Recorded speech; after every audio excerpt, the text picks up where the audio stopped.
नमस्कार, मेरा नाम है डॉक्टर पुरु धमन और आज इस वीडियो में हम बात करने वाले हैं कि क्यों एक किडनी फेलियर पेशेंट को नींबू या फिर नींबू जैसे खट्टे फल संतरा, मौसमी, कीनू, आम बंद किए जाते हैं।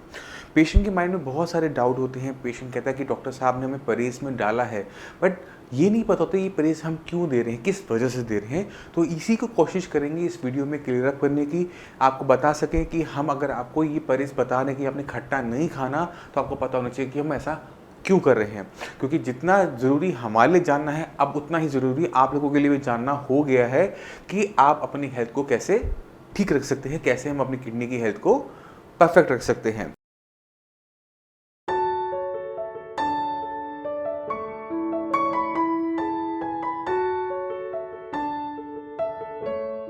अगर एक किडनी फेलियर पेशेंट की हम बारे में बात करें, तो जब किडनी फेल होती है तो बॉडी में किडनी का काम नहीं हो पा रहा होता। किडनी का काम क्या है? किडनी का काम होता है खून को साफ करना, और खून को साफ करके उसमें जितना भी वेस्ट मटेरियल है, क्रिएटिनिन है, यूरिया है, एक्स्ट्रा अमाउंट ऑफ पोटेशियम है, सोडियम है, उसको बॉडी से बाहर निकालना। और अक्सर इसको हम अपनी केएफटी रिपोर्ट में भी देखते हैं, इन्हीं को हम बार बार चेक कर रहे होते हैं। मगर सिर्फ हमारी बॉडी में किडनी का ये रोल नहीं होता सिर्फ क्रिएटिनिन और यूरिया को निकालने का। हमारी बॉडी में बहुत सारे ऐसे वेस्ट मटेरियल बन रहे होते हैं जो कि हम अपनी केएफटी रिपोर्ट में नहीं देखते, मगर वो हमारी बॉडी को इफ़ेक्ट डालते हैं। उनमें से एक होता है एसिड।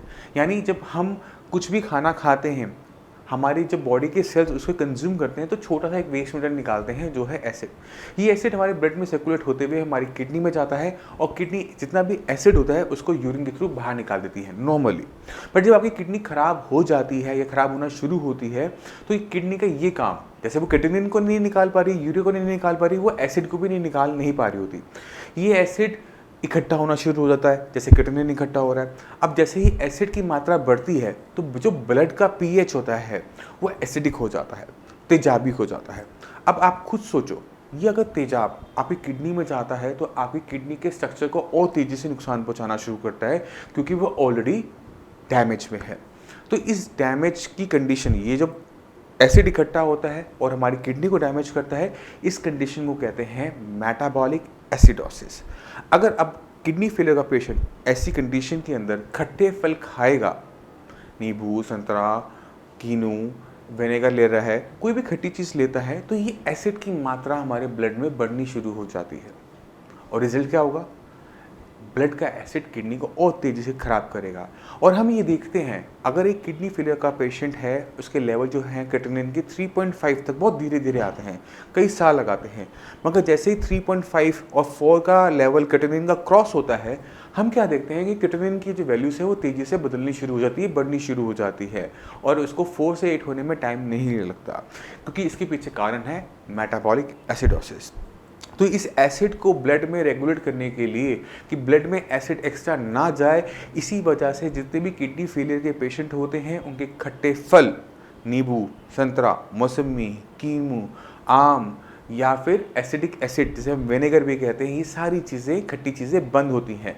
यहाँ तक दही भी बंद होती है, क्योंकि दही के अंदर भी लैक्टिक एसिड होता है, क्योंकि वो एसिड है तो वो नुकसान पहुंचाएगा ही पहुंचाएगा।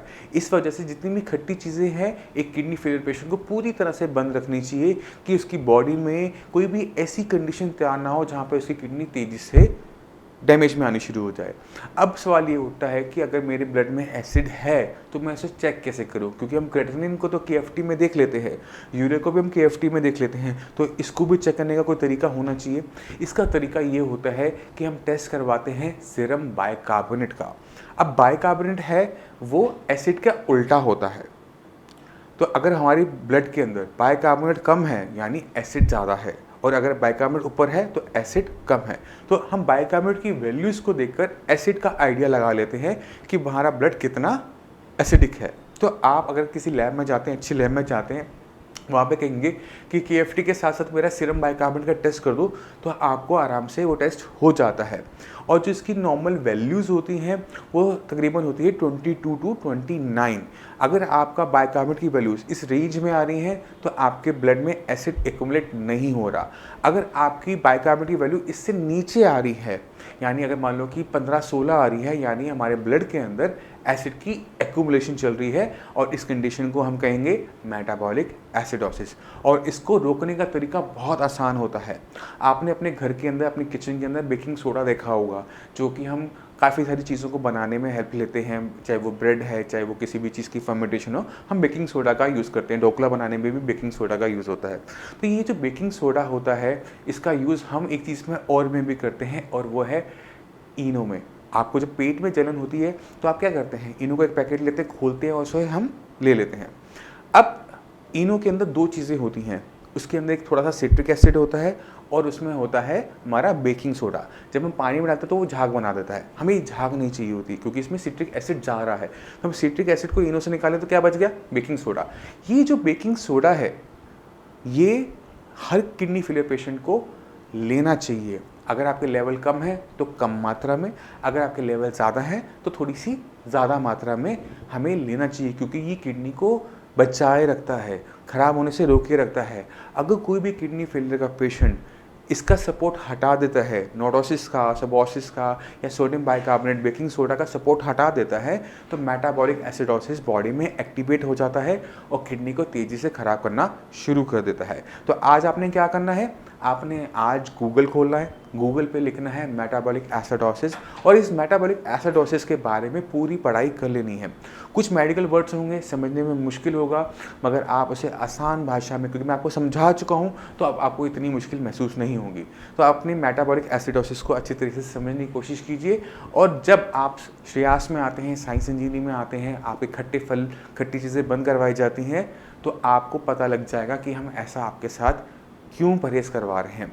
तो हम जब अपना परहेज़ सही तरीके से करते हैं, सही तरीके से हम किडनी की मेडिसिन लेते हैं, और सही तरीके से किडनी पे काम करते हैं, तो creatinine level, urea level automatic तरीके से डाउन होने शुरू हो जाते हैं।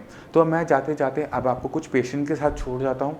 आप उनकी वीडियोज़ देखिए, उनकी रिपोर्ट्स देखिए, तो आपको बहुत क्लियर कट आइडिया हो जाएगा कि किस तरह से हम किडनी की फंक्शनिंग को बढ़ाते हुए क्रिएटिनिन को डाउन कर सकते हैं, और क्यों हमारे खाने के अंदर परहेज़ ज़रूरी होता है। नमस्कार, मेरा नाम है डॉक्टर पुरुदमन, और आज हमारे साथ हैं शहाबुद्दीन जी। शहाबुद्दीन जी की जो क्रिएटिनिन लेवल था वो 1 महीने पहले 13 का लेवल था, और ये आज हमारे पास 1 महीने बाद आए हैं अपनी फ्रेश रिपोर्ट लेकर, और आज उनका क्रिएटिनिन लेवल आ रहा है 2.18। ये जो 13 से 2 तक का जो हमारा क्रिएटिनिन डाउन गया, इसको पहले जानते हैं शहाबुद्दीन से, उनका एक्सपीरियंस कैसे रहा, फिर मैं आपको समझाऊंगा कि हमने कैसे अचीव किया। तो शहाबुद्दीन जी, आपको कब पता लगा था कि आपकी किडनी खराब हो रही है? असल में मेरे पेन हुआ था किडनी में, और वो पथरी का पेन था। तो उसके बाद फिर मेरे अंदर मैंने जो है फिर टेस्ट कराया, और डॉक्टर को दिखाया मेरठ में।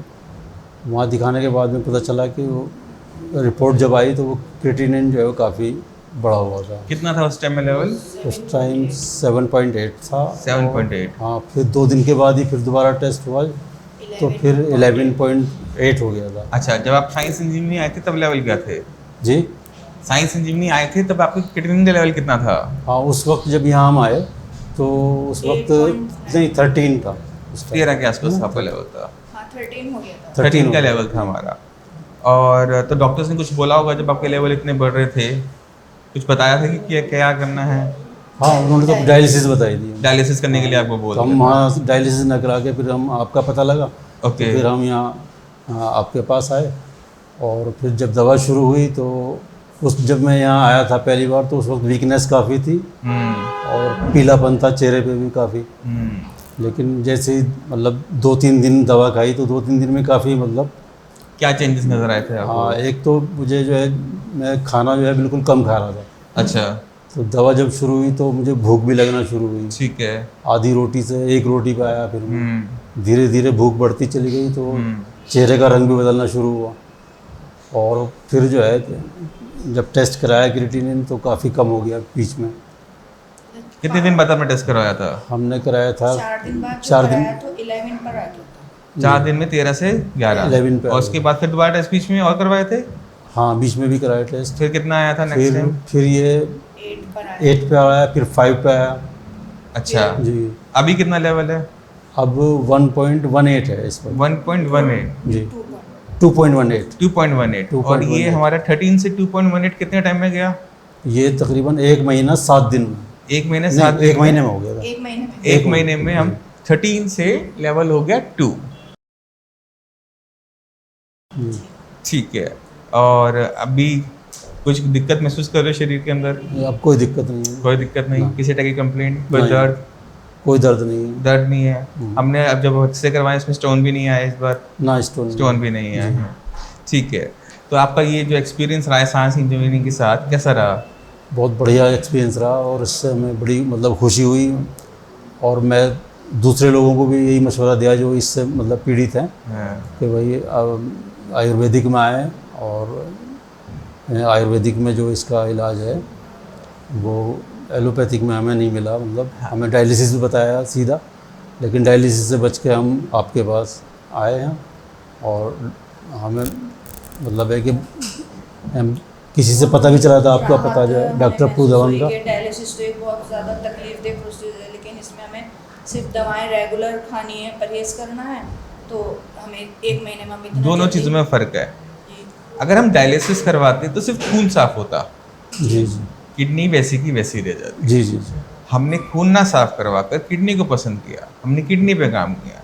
अब आपको डायलिसिस की ज़रूरत आगे नहीं पड़ेगी क्योंकि किडनी ये काम कर रही है। जी जी ठीक है, तो ये मेजर डिफरेंस होता है कि अगर हम डायलिसिस के ऊपर किसी ट्रीटमेंट को हम चूज़ करते हैं, किडनी को अगर पसंद करते हैं, किडनी को अगर हम काम करते हैं, तो किडनी हमें उसका फल ज़रूर देती है। जी, जी। वो आपका, अब आपने इसका ध्यान रखा है, वो आपका पूरे लाइफ टाइम ध्यान रखेगी। जी तो आपने खुद सुना कि क्रिएटिनिन लेवल 13 से 2.18 तक फॉल किया with in a span of 1 month. अभी हुआ क्या, पहले इनकी कंडीशन को थोड़ा सा समझने की कोशिश करते हैं क्योंकि हर केस दूसरे केस से अलग होता है। शाहबुद्दीन जी को किडनी की जो दिक्कत थी वो थी पहले सीकेडी इनका पहले से चल रहा था। इनकी जो लेफ्ट किडनी है वो साइज में छोटी है। अब उस किडनी छोटी के साथ साथ अब क्या हुआ, स्टोन भी साथ में हो गए। स्टोन की वजह से जो किडनी जो यूरिन बनाती है वो बाहर नहीं जा पा रहा था, जिसकी वजह से एक हाइड्रोनेफ्रोसिस इनकी बॉडी में तैयार हुआ और इतना ज़्यादा प्रेशर तैयार हुआ कि लेफ्ट किडनी काम नहीं कर रही, राइट किडनी में स्टोन की वजह से वो नॉन फंक्शनल हो गई। तो जो किडनी जो बॉडी में बन रहा था वो बाहर नहीं जा पा रहा था, निकल नहीं पा रहा था। अब ऐसी कंडीशन के अंदर बीजे स्टेंटिंग करवाई। स्टेंट आप जानते होंगे कि हम एक ट्यूब डाल देते हैं जिससे स्टोन बाहर आते रहते हैं। अब स्टेंटिंग हो जाने के बाद भी इनकी किडनी फंक्शनल नहीं हो पाई। तो ये क्या केस हुआ, AKI ऑन CKD। जब हमने इनका ट्रीटमेंट स्टार्ट किया तो हमने क्या देखा कि with in a span of 1 month जो किडनी लेवल था वो नॉर्मल आना शुरू किया, जबकि इनको डॉक्टर ने डायलिसिस कह रखा था। और डायलिसिस के अंदर और हम जो ट्रीटमेंट किडनी का करते हैं उसमें एक मेजर डिफरेंस होता है, उसे समझना बहुत मुश्किल काम नहीं है। जब हम डायलिसिस को चुनते हैं ऐसी कंडीशन के अंदर तो क्या होता है कि हम सिर्फ खून को साफ कर लेते हैं, खून फिर से गंदा होता है, हमें फिर डायलिसिस करवाना पड़ता है क्योंकि किडनी पे हमने ध्यान नहीं दिया। मगर अगर कहीं पर पेशेंट किडनी को पसंद करता है, किडनी का पे ट्रीटमेंट करना स्टार्ट करता है, तो जो उसकी खुद की फिल्ट्रेशन यूनिट है, खुद की जो डायलिसिस मशीन यानी हमारी खुद की किडनी, वो दोबारा से काम करना शुरू करती है और हमें बाहर से डायलिसिस नहीं करवाना पड़ता। ये जो चॉइस होती है ये एक मुश्किल चॉइस हो सकती है, मगर हमें इसको लेना पड़ता है, हमें अपनी किडनी पे काम करते रहना पड़ता है। तो किडनी लेवल का कुछ भी हो, हमें हार मानने की ज़रूरत नहीं होती। सबसे पहले ज़रूरत होती है अपनी बीमारी को समझने की कि आपकी बीमारी क्या है, किस वजह से है। और जब हम सही तरीके से इस पर काम करते हैं, हर चीज़ को, मेडिसिन को फॉलो किया, डाइट को फॉलो किया, तो हमें रिजल्ट्स मिलते ही मिलते हैं। अब इसी के साथ हम शाहबुद्दीन जी का धन्यवाद करना चाहेंगे और उम्मीद करते हैं कि नेक्स्ट मंथ जब हमें मिलें तो किडनी लेवल बिल्कुल नॉर्मल हो, किसी टाइप की कंप्लेंट ना हो, स्टंट निकल चुका हो और बिल्कुल परफेक्ट अपनी लाइफ में वापस। सर इसमें भी आपका बहुत बहुत शुक्रिया है। और सिर्फ डॉक्टर के नहीं होता, डॉक्टर के साथ पेशेंट अच्छा भी होना जरूरी है। जी अगर पेशेंट को डॉक्टर पे विश्वास नहीं है, कोई भी दवाई अच्छी से अच्छी दवाई लगती नहीं है, सही बात है। क्योंकि जब वो उसे खा रहा है उसे डाउट है कि मैं ठीक होऊंगा या नहीं होऊंगा, तो वहाँ पर कोई भी मेडिसिन, अच्छी से अच्छी डॉक्टर की मेडिसिन भी काम नहीं है। बिल्कुल बिल्कुल यही बात भी है। ठीक है ना। तो एक अच्छे ट्रीटमेंट के लिए कई चीज़ों का साथ में होना अच्छा ज़रूरी है। अच्छा डॉक्टर हो, जी जी अच्छा डायग्नोसिस हो कि बीमारी क्या है, अच्छी मेडिसिन हो और एक अच्छा पेशेंट और एक अच्छे पेशेंट के ध्यान रखने वाले। जी अगर हम आयुर्वेद के हिसाब से चलते हैं तो इन सभी चीज़ों की इंपॉर्टेंस बताई गई है कि अगर इनमें से एक चीज़ भी फेल होती है जी जी तो काम खराब हो जाता है। अब इसी के साथ आपसे हम चलने के लिए आगे चाहेंगे। मिलते हैं अगली वीडियो में, तब तक के लिए धन्यवाद।